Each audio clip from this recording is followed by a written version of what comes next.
Olá, Deus abençoe, tudo bem? Eu sou Murilo, eu gostaria que você refletisse comigo sobre uma coisa. Você já ouviu muitas vezes, talvez, que a vida não é justa.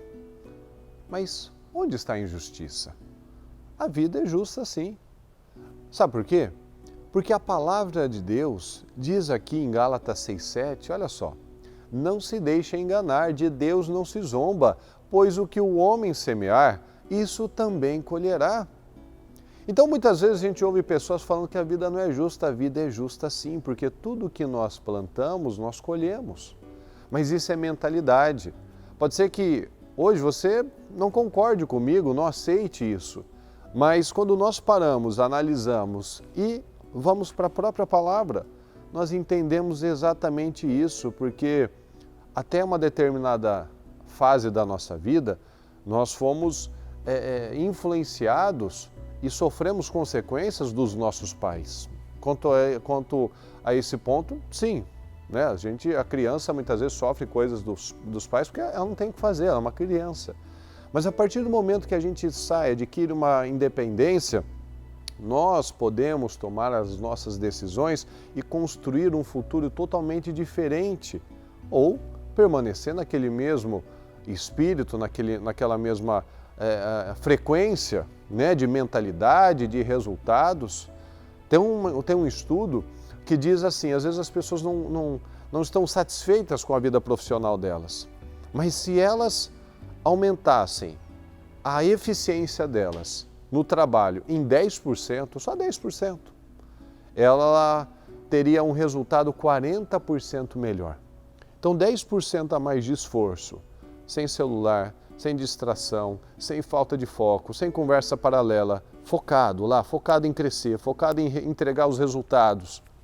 10% a mais que ela foca, ela adquire 40% a mais de dinheiro, de resultados na vida dela. Então tudo que o homem semeia, ele vai colher. Todos nós temos 24 horas. Já percebeu que algumas pessoas fazem dezenas, centenas de coisas por dia e algumas fazem algumas coisas, meia dúzia de coisas, ainda faz mal feito? Então, nós precisamos de rompimentos, nós precisamos acreditar nisso, porque tudo aquilo que é novo causa um desconforto, causa medo inclusive. Mas por quê? É porque é difícil ou porque a gente não é capaz? Não, é porque simplesmente é novo. Tudo aquilo que você for fazer pela primeira vez, é claro, é óbvio que você não vai ter experiência naquilo. Então isso é natural. Qualquer coisa, né? Seja um esporte, seja uma nova língua, seja uma faculdade, é claro que nos primeiros dias a gente vai ter aquela insegurança, porque é novo. Mas não é que nós não podemos fazer, nós podemos tudo. Se você coloca na sua cabeça uma coisa, se você crê que Deus vai te capacitar, que Deus vai te dar graça para fazer aquilo, você vai fazer, pronto. Você já percebeu, né, principalmente mais antigamente, quantos filmes de heróis, de gladiadores eram feitos? Por quê? Porque foram homens que fizeram a diferença. Você já viu algum filme, né, que mexeu com você, ou que as pessoas falavam de pessoas que eram boas, que tentaram, mas não chegaram lá? Não. Esse tipo de história não cativa ninguém. As histórias que cativam são daqueles que se forçaram, que venceram, daquelas pessoas que, eu sou uma boa pessoa, eu estou tentando, mas não consegui. Isso daí não estimula você a crescer. Então, perceba isso. Tem um padrão, as pessoas buscam paradigmas, padrões de vencedores. Ninguém vai ficar se espelhando. Muitas vezes a gente vê pessoas se acomodando, mas ninguém se espelha. Quando eu crescer, eu quero ser igual aquela pessoa que era boa e não venceu em nada. Não, você não quer isso. Você se espelha em vencedores, em pessoas que romperam, que a despeito de todas as palavras negativas, a despeito de tudo aquilo que disseram que elas não teriam capacidade, elas foram lá, elas acreditaram nos sonhos, elas venceram, elas se esforçaram, elas não apresentaram desculpas, elas foram e fizeram. Então, às vezes a gente reclama dos nossos resultados, tudo que o homem semear, isso também colherá. Às vezes a gente reclama da nossa família, né, do nosso relacionamento. Qual é a dificuldade de você, numa hora da refeição, você deixar o seu celular de lado?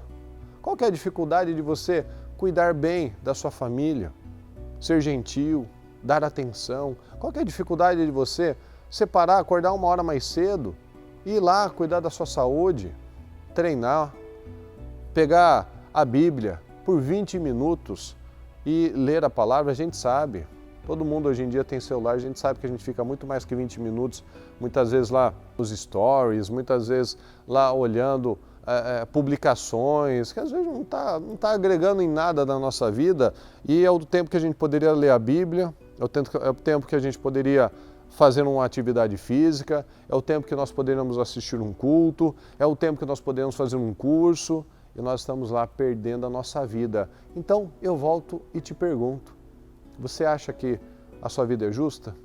De acordo com o que você tem plantado e o que você tem colhido, você considera que é justo? Então, reflita sobre isso. O maior desafio das nossas vidas está na nossa mente. É acreditar nisso. Então, nós temos apenas aquilo que nós plantamos, aquilo que nós estamos colhendo no dia de hoje. É uma semeadura, seja boa, seja ruim, é algo que nós plantamos. Então, essa é a mentalidade. Por mais que a gente não aceite, a Bíblia não mente. Por mais que a gente possa, num primeiro momento, não concordar, apresentar pessoas como as responsáveis, a encontrar um culpado para as nossas atitudes, lembra de Adão e Eva. Adão colocou a culpa na esposa, Eva colocou a culpa na serpente, mas quem que foi lá e pegou? Foi Eva. Quem foi lá e comeu? Foi Adão. Ninguém foi lá e enfiou na boca deles. Então, nós precisamos ter autorresponsabilidade. Então, reflita sobre isso e, em nome de Jesus, tome decisões, ok? Se esse vídeo foi bênção para você, eu peço que você deixe aqui um comentário, como foi bênção na sua vida, o que te ajudou, uma sugestão para que nós venhamos a gravar um outro programa, ok? E eu peço que você envie para mais pessoas, que você esteja inscrito aqui no meu canal e que você dê o seu like, ok? Que Deus te abençoe e fique com Deus. Um abraço.